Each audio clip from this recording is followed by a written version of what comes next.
হ্যাঁ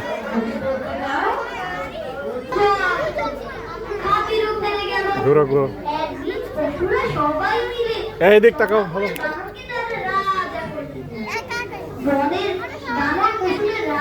সামনে দাঁড়াও